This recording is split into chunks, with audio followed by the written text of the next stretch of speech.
So finally guys हामी चाहिँ यति बेला चाहिँ यहाँ चोकको पार्कमा आइसकेका छौँ।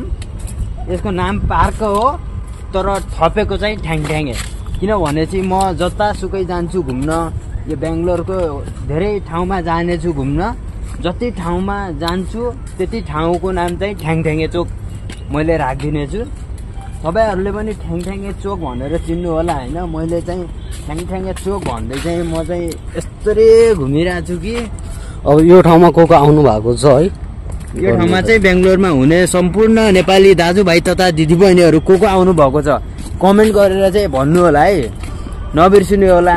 भाइलाई 1 लाइक दिन चाहिँ नबिर्सनु होला, सेयर पनि गरिदिनु होला, किनभने तपाईँहरूले सपोर्ट नगरे मलाई कहिले कसले पो गर्छ क्या सपोर्ट होइन।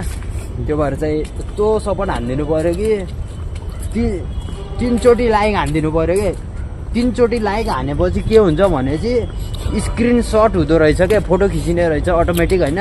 3 चोटि लाइकको ठाउँमा हानिदिनु पऱ्यो अनि कमेन्ट पनि गरिदिनु पऱ्यो मैले 3 चोटि हानिसकेँ भनेर होइन।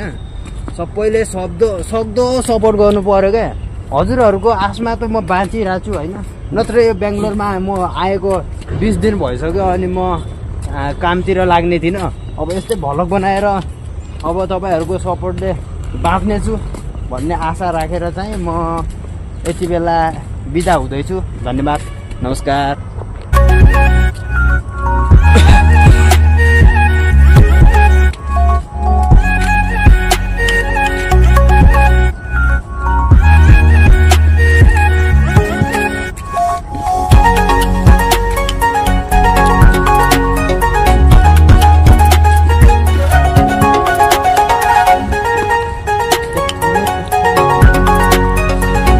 यिनीहरूको लागि यति महत्त्वपूर्ण हो कि माछा बिना बाँच्नै सक्दैनन्, किनभने माछा खान्छन् यिनीहरू होइन।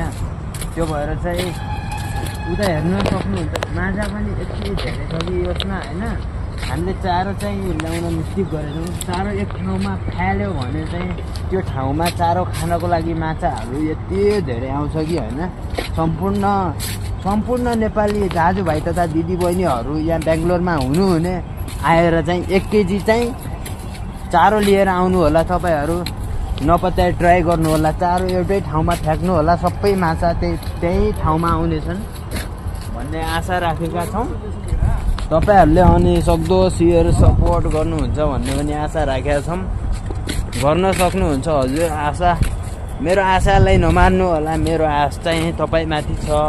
बेङ्गलोरमा हुनुहुने सम्पूर्ण नेपाली दाजुभाइ तथा स्वदेश तथा विदेशमा हुनुहुने सम्पूर्ण नेपाली दाजुभाइ तथा दिदीबहिनीहरूको लागि चाहिँ तिहारको शुभकामना छ। उता हेर्नुहोस् उडेर गइसकेको छ। दसैँमा चाहिँ मैले तपाईँहरूलाई अब केही पनि भन्न सकिनँ होइन।